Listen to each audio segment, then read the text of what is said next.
Hello hi വണക്കം മക്കളെ വണക്കം. അങ്ങനെ ഇന്നലെ തൊട്ടുള്ള പ്രധാനപ്പെട്ട അപ്ഡേഷൻസിൽ ഏറ്റവും കൂടുതൽ വന്നിരിക്കുന്നതെന്ന് പറഞ്ഞു കഴിഞ്ഞാൽ നമ്മുടെ പ്രിയപ്പെട്ട മമ്മൂക്കയ്ക്ക് വീണ്ടും ബഗ് കയറി എന്നുള്ളതാണ്. എന്തായാലും മമ്മൂക്കയ്ക്ക് ബഗ് കയറിയതിന്റെ പിറകെ നമ്മുടെ പ്രിയപ്പെട്ട ലാലേട്ടനും എയറിലോട്ട് കയറിയിട്ടുണ്ട്.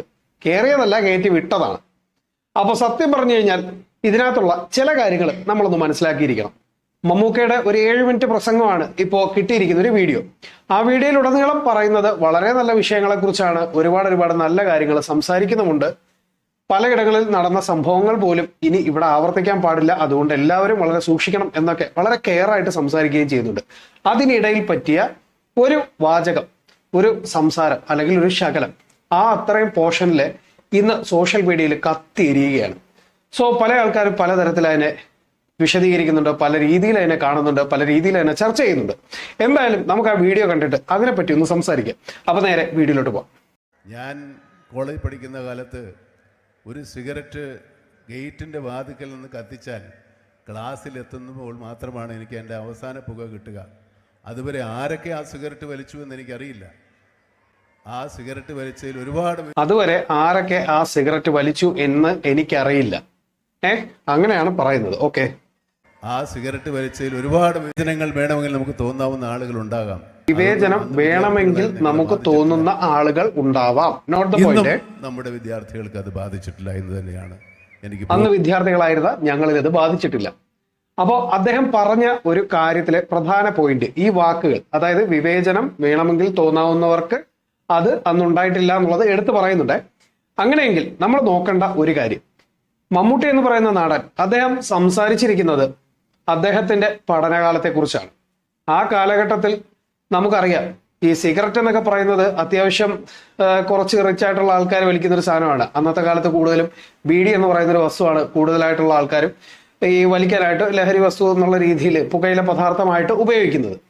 എന്താണെങ്കിലും അന്ന് സിഗരറ്റ് ഒരാൾ വാങ്ങി വലിക്കുന്നു എന്ന് പറയുന്നത് തന്നെ കുറച്ച് പവറുള്ള ആൾക്കാരാണ്. അത് പഴയ കാലത്തെ ചില സിനിമകൾ കാണുമ്പോൾ നമുക്കത് മനസ്സിലാക്കാൻ പറ്റും. പ്രത്യേകിച്ചും നസീർ സാറിന്റെയും സത്യൻ സാറിന്റെയും ഒക്കെ സിനിമകൾ കണ്ടുവരുന്നവർക്ക് അത്തരത്തിലുള്ള കാര്യങ്ങൾ വലിയൊരു പുതുമയായിട്ട് തോന്നത്തില്ല. എന്നാൽ മമ്മൂക്ക പറയുന്ന ഈ ഒരു പോയിന്റിനെ എടുത്തു പറയുകയാണ്. പ്രത്യേകിച്ച് അതൊരു നെഗറ്റീവ് ആയിട്ടുള്ള ഒരു സ്ഥലത്ത് പറയേണ്ടതായിട്ടുള്ളൊരു കാര്യമായിട്ട് എനിക്ക് തോന്നിയില്ല. കാരണം എന്ന് വെച്ച് കഴിഞ്ഞാൽ വിദ്യാർത്ഥികളിരിക്കുന്ന ഒരു സ്ഥലം, അപ്പോൾ അവരുടെ മുന്നിലേക്ക് പുകയില ഞങ്ങൾ ഉപയോഗിക്കാറുണ്ടായിരുന്നു എന്നൊക്കെ പറയുന്നത് സ്വാഭാവികമായിട്ടും ഒരു തെറ്റായിട്ടുള്ള ഒരു കാര്യമാണ്. പക്ഷെ എന്നിരുന്നാൽ പോലും ഇന്ന് നമ്മുടെ സമൂഹത്തിൽ ഈ കുട്ടികൾ സ്കൂൾ വിട്ട് പുറത്തേക്ക് ഇറങ്ങി കഴിഞ്ഞാൽ നമ്മൾ കാണുന്നില്ലേ, എത്ര സിനിമകളിൽ കാണുന്നുണ്ട്, റിയൽ ലൈഫിൽ ഇത് കാണുന്നുണ്ട്, സ്വന്തം വീടുകളിലും ഇത് കാണുന്നുണ്ട്. അപ്പോൾ ഇദ്ദേഹം പറയുന്ന തൊട്ടടുത്ത വാക്കിനെയാണ് എല്ലാവരും പിടിച്ചിരിക്കുന്നത്. അതായത് വിവേചനം ഉണ്ടാകാമായിരുന്നവരുണ്ടായിട്ടും അത് ഞങ്ങൾക്കിടയിൽ ഉണ്ടായിരുന്നില്ല എന്നുള്ളൊരു കാര്യം. സോ അങ്ങനെ പറയുമ്പോൾ അന്നത്തെ കാലത്ത് ഈ ജാതി വ്യവസ്ഥ പല ആൾക്കാരുടെയും ഉള്ളിൽ കൊടുമ്പിരി കൊണ്ടിരുന്ന ഒരു കാലമാണ്. വളരെ ശ്രദ്ധിച്ചു നോക്കിയാൽ അറിയാം, അന്നത്തെ കാലത്തെ പത്രങ്ങളോ അല്ലെങ്കിൽ അന്നത്തെ കാലത്തെ വാരികകളോ അതുമല്ലെങ്കിൽ വാർത്തകൾ കൂടുതൽ ശ്രദ്ധിച്ചാൽ തന്നെ മനസ്സിലാക്കാൻ പറ്റുന്ന ഒരു കാര്യമാണ്. രണ്ടാമത്, അന്നത്തെ കാലത്തെ സിനിമകളിലും അത്തരത്തിലുള്ള കാര്യങ്ങളെപ്പറ്റി നല്ല രീതിയിൽ വിമർശിക്കുന്ന ഒരുപാട് കാര്യങ്ങൾ ഉണ്ടായിട്ടുണ്ട്. അതൊക്കെ വളരെ നല്ല രീതിയിലൊന്ന് നിരീക്ഷിച്ച് നോക്കിയാൽ മമ്മൂട്ടി പറഞ്ഞ ഒരു കാര്യം നമുക്ക് വളരെ ക്ലിയർ ആയിട്ട് മനസ്സിലാക്കാൻ പറ്റും. ഇന്നത്തെ കുട്ടികളുടെ ഇടയിലും ഇത്തരത്തിലുള്ള വിവേചനമില്ല, പക്ഷെ വിവേചനം ഉണ്ടാക്കാൻ പല ആൾക്കാരും ശ്രമിക്കുന്നു എന്നുള്ളത് വളരെ സത്യസന്ധമായ ഒരു കാര്യമാണ്. അപ്പോൾ അത്തരത്തിലുള്ള ഒരു വിഷയത്തെ പറ്റി വളരെ ക്ലിയർ ആയിട്ട് പറഞ്ഞു. പക്ഷെ ഉദാഹരണം എടുത്തത് ചെറിയ രീതിയിലൊന്ന് മാറിപ്പോയി എന്നുള്ളത് അത് ഒരു വിഷമം ഉണ്ടാക്കുന്ന ഒരു കാര്യം തന്നെയാണ്. അതൊരു തെറ്റ് തന്നെയാണ്. അതിനെ ഒരിക്കലും നമുക്ക് അംഗീകരിക്കാൻ പറ്റുന്നില്ല. ഓക്കെ, ശരി. ഇദ്ദേഹം പറഞ്ഞ കാര്യത്തിലെ ഇന്ന് പല ആൾക്കാരും പറയുന്നത് തന്റെ ഉള്ളിലുണ്ടായിരുന്ന വിവേചനം അത് തികട്ടി പുറത്തേക്ക് വന്നു എന്നുള്ള രീതിയിലാണ്. പക്ഷേ അത്തരത്തിൽ അദ്ദേഹം പറയുകയാണെങ്കിൽ ആ പറയുന്ന വാക്ക്, അതായത് ഇപ്പോ ഞാനൊരു പുക കത്തിച്ചു, അത് മറ്റൊരാളുടെ കയ്യിലേക്ക് കൊടുത്തു, അയാൾ മറ്റൊരാളുടെ കയ്യിലേക്ക് കൈമാറി പോകുന്നതിനിടയിൽ തന്നെ വൈരുദ്ധ്യ മനോഭാവമുള്ള പല ആൾക്കാരും ഉണ്ടായിരുന്നിരിക്കാം. എന്നിരുന്നിട്ട് പോലും ഞങ്ങൾക്കിടയിൽ ഈ ഒരു പ്രശ്നം ഉണ്ടാകാതിരുന്നു എന്നുള്ളതാണ് പറഞ്ഞത്. അതായത് അദ്ദേഹത്തിന് അത് ഉണ്ടായിരുന്നു എന്നുള്ളതല്ല പറയുന്നത്. ഇനിയിപ്പോൾ പല ആൾക്കാരും പറയാൻ സാധ്യത വളരെ കൂടുതലാണ്, ഞാൻ ഇതിനകത്തിട്ട് ന്യായീകരിക്കല്ല. ചില വാക്കുകളെ വളച്ചൊടിക്കാൻ ഭയങ്കര എളുപ്പമാണ്. സമീപകാലത്തായിട്ട് നമ്മൾ നോക്കിക്കഴിഞ്ഞാൽ അറിയാം, ഒരു മന്ത്രിയോ അല്ലെങ്കിൽ ഒരു നേതാവോ അതും അല്ലെങ്കിൽ ഒരു സിനിമാ താരമോ ഒക്കെ ഒരു അഭിപ്രായം പറയുകയാണെന്നുണ്ടെങ്കിൽ അതിനെ വളരെ സിമ്പിളായിട്ട് ആ വാക്കുകൾക്കിടയിൽ കിടന്ന് കളിച്ചുകൊണ്ട് നെഗറ്റീവായിട്ട് എത്രയോ വാർത്തകൾ നമ്മുടെ മുന്നിലേക്ക് വരുന്നുണ്ട്.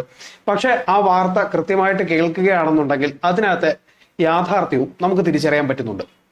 അങ്ങനെ നോക്കുമ്പോൾ ആ വാർത്തകൾക്ക് താഴെ വരുന്ന കമന്റുകൾ കാണുമ്പോഴും നമുക്ക് മനസ്സിലാക്കാൻ പറ്റും ആളുകൾക്ക് ബോധമുണ്ട് എന്ന്.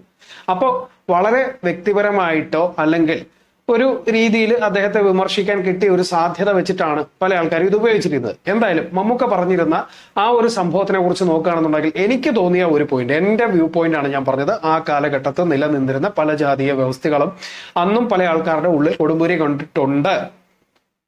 അക്കാലത്തൊക്കെ ഉള്ള എഴുത്തുകാരുടെ ചില പുസ്തകങ്ങളൊക്കെ വളരെ നന്നായിട്ട് വായിച്ചിട്ടുള്ള ആൾക്കാർക്ക് അത് കറക്റ്റായിട്ട് മനസ്സിലാക്കാൻ പറ്റും. ഇനി ഇതിന്റെ തൊട്ട് പിറകെ ലാലേട്ടൻ ഏറെ കയറിയ ഒരു സംഭവമുണ്ട്. അത് പണ്ട് ഒരു സ്റ്റാർ ഇവന്റ്, ഒരു പരിപാടി നടക്കുന്ന സമയത്ത് അദ്ദേഹം സ്റ്റേജിൽ ഒരു സ്കിറ്റ് ചെയ്യുന്നുണ്ട്. അതിൽ അദ്ദേഹം ഒരു മദ്യപാനിയോ മറ്റോ ആണ്. അപ്പോൾ ആ ഒരു സ്കിറ്റ് ചെയ്യുന്നതിനിടയിൽ അദ്ദേഹം സ്മോക്ക് ചെയ്യുന്നതായിട്ട് അതിൽ കാണിക്കുന്നുണ്ട്. അപ്പോൾ അതിപ്പോ എടുത്തു വെച്ചിട്ട് ഇത് എല്ലാവരുടെയും മുമ്പിൽ കാണിച്ചു തന്ന ഏട്ടനാണ് ഞങ്ങളുടെ ഹീറോ എന്ന് പറഞ്ഞ് പല ആൾക്കാരും കിടന്ന് മെഴുകുന്ന വീഡിയോസ് ഞാൻ കണ്ടു. അപ്പോൾ ഇത് ഒരു ഫാൻ ഫൈറ്റ് എന്നുള്ള രീതിയിലോട്ടാണ് ഇപ്പൊ മാറ്റിയെടുത്തിരിക്കുന്നത്. അതിനിടയിൽ തന്നെ ജാതീയതയും അല്ലെങ്കിൽ വർഗീയതയും പറയുന്ന വിഷപ്പാമ്പുകളും കിടന്ന് കളിക്കുന്നുണ്ട്. വളരെ നന്നായിട്ട് ആ കമന്റ്സുകളൊക്കെ ശ്രദ്ധിച്ചു കഴിഞ്ഞാൽ നമുക്ക് മനസ്സിലാക്കാൻ പറ്റും ഇവരുടെ ഉദ്ദേശം ഫാൻ ഫൈറ്റ് അല്ല.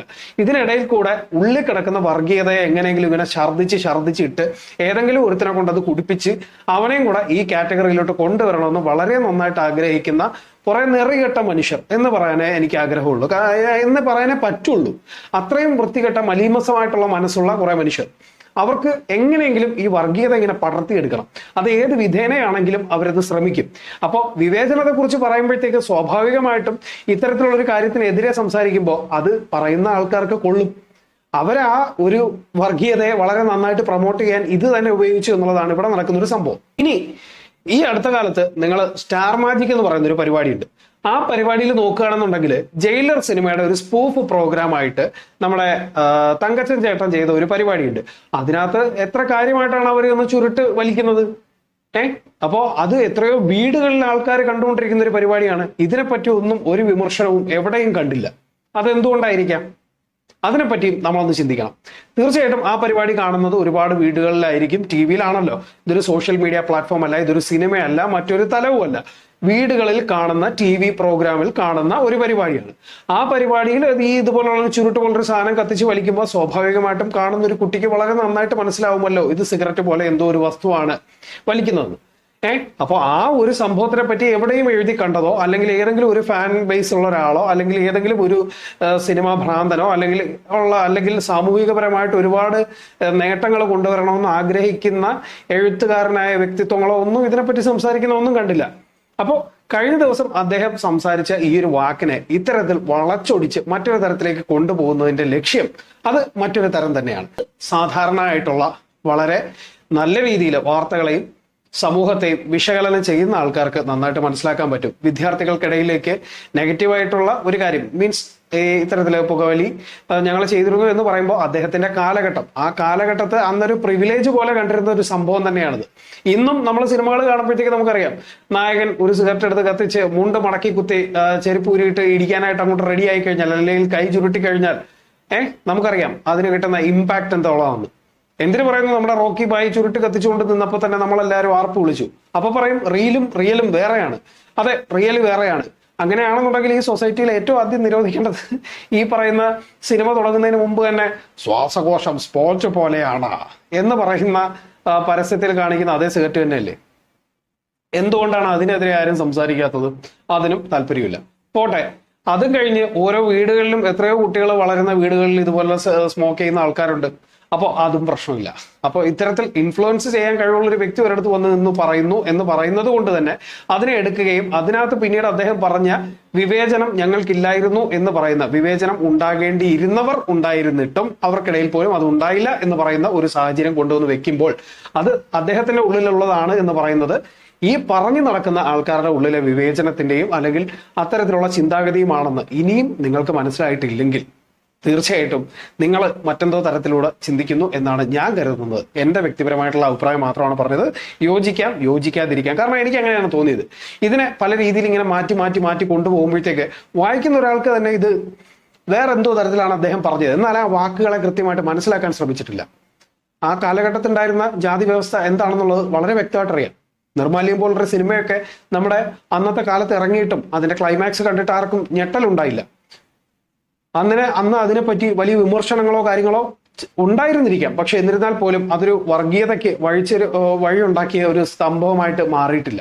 ആരെയും കൊല്ലാനോ കൊലവിളിക്കാനോ അല്ലെങ്കിൽ ദേശീയ തലത്തിൽ ഒരു ചർച്ചയാക്കാനോ ഒന്നും ആരും അന്ന് ശ്രമിച്ചിരുന്നില്ല. അതിന്റെ റീസൺ എന്താണെന്ന് വെച്ച് കഴിഞ്ഞാൽ അന്നത്തെ കാലത്ത് ആൾക്കാർ സ്വാഭാവികമായിട്ട് ഇത്തരത്തിലുള്ള കാര്യങ്ങളെ സ്വീകരിക്കുകയും ബോധപൂർവം എടുക്കുകയും ചെയ്തിട്ടുണ്ടായിരുന്നു. അന്നത്തെ കാലത്ത് സിനിമകളിലെ അറിയാമല്ലോ, സ്ത്രീകളെ കാണിക്കുന്ന വിഷ്വൽസ് ആണെങ്കിലും അല്ലെങ്കിൽ ഒരു നടിയെ കൊണ്ടുവരുന്ന ഒരു സീനൊക്കെ ആണെന്നുണ്ടെങ്കിലും അല്ലെങ്കിൽ ഒരു റേപ്പ് രംഗങ്ങളാണെങ്കിൽ പോലും മനസ്സിലാക്കുമ്പോൾ നമുക്ക് അല്ലെങ്കിൽ അത്തരത്തിലുള്ള വിഷ്വൽസ് കാണുമ്പോൾ നമുക്ക് മനസ്സിലാവും.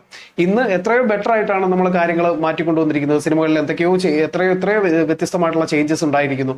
സോ ഇതിനെ ഒന്നും അംഗീകരിക്കാതെ അന്നത്തെ കാലത്തെ അവരുടെ അനുഭവം പറയുമ്പോൾ അതിനകത്ത് വിവേചനവും മറ്റു ഇതാണെന്നൊക്കെ പറഞ്ഞിട്ട് താളം അടിക്കാൻ നടക്കുന്നവരുടെ ഉള്ളിലെ വിവേചനം എന്താണെന്നുള്ളത് മനസ്സിലാക്കാൻ ഇനി ഇതിൽ കൂടുതൽ എക്സാമ്പിൾസ് വേണോ എന്നുള്ളത് എനിക്കറിയില്ല. അപ്പൊ എന്തായാലും എൻ്റെ അഭിപ്രായങ്ങളാണ് പറഞ്ഞത്, എൻ്റെ കാഴ്ചപ്പാടുകളാണ് പറഞ്ഞത്. അതിലെ ശരിയും തെറ്റുകളും നിങ്ങൾക്ക് നിങ്ങളുടെ അഭിപ്രായങ്ങളായിട്ട് കമന്റ് ചെയ്യാം. വെറുതെ അനാവശ്യമായിട്ട് വന്ന് ഫാൻ ഫൈറ്റ് ഉണ്ടാക്കാനായിട്ട്, തെറി വിളിക്കാനായിട്ട് കമന്റുകളായിട്ട് വരരുത്. തെറി വിളിക്കുകയാണെങ്കിൽ തീർച്ചയായിട്ടും തിരിച്ച് തെറി വിളിക്കുക. അതിനകത്ത് ഒരു വഴിയും വിഷമവും കാണിക്കത്തില്ല. നിങ്ങളുടെ അഭിപ്രായങ്ങൾ മാന്യമായ രീതിയിൽ പറയുകയാണെന്നുണ്ടെങ്കിൽ അതിലെ ശരികളും തെറ്റുകളെ അംഗീകരിക്കാനും പരസ്പരം പുതിയ കാര്യങ്ങൾ മനസ്സിലാക്കാനും ഒക്കെ നമ്മൾ റെഡിയാണ്. അല്ലാതെ വന്ന് തെറി വിളിച്ചിട്ട് അങ്ങ് വലിയ കുണാണ്ടറായിട്ട് ജീവിക്കാം എന്ന് വിചാരിച്ചു കഴിഞ്ഞാൽ അതും കുറെ ഫേക്ക് കോളികളുണ്ട്. സ്വന്തം നട്ടല് പോലും നിവർത്തി പിടിച്ച് നിർത്തി ഒരാളുടെ അടുത്തൊരു അഭിപ്രായം പറയാൻ കെൽപ്പില്ലാതെ പോകുന്ന ചില ആൾക്കാർ എന്ന് പറഞ്ഞാലേ പറ്റുള്ളൂ. അത്രയും വികൃത ജീവികളെ പിന്നെ എന്ത് പറയാനാണ്? മൈൻഡ് ചെയ്യരുത്, അത്രേ ഉള്ളൂ. സോ ബാക്കിയുള്ളവർക്ക് മാന്യമായിട്ടുള്ള രീതിയിൽ അഭിപ്രായങ്ങൾ കമന്റ് ചെയ്യാം. എനിവേ എന്താണെങ്കിലും നമുക്ക് സംസാരിക്കാം. പുതിയ വീഡിയോസ് റിവ്യൂസ് റോസ്റ്റിംഗ് നമ്മൾ വീണ്ടും വരുന്നതായിരിക്കും. അപ്പോൾ നമ്മുടെ ചാനലിൽ വരുന്ന വീഡിയോസ് ഒക്കെ ഇഷ്ടപ്പെടുകയാണെന്നുണ്ടെങ്കിൽ ചാനൽ സബ്സ്ക്രൈബ് ചെയ്യുക. അപ്പോൾ ബെലൈക്കൺ കൂടെ ക്ലിക്ക് ചെയ്താൽ നോട്ടിഫിക്കേഷൻ നിങ്ങൾക്ക് കിട്ടുന്നതായിരിക്കും.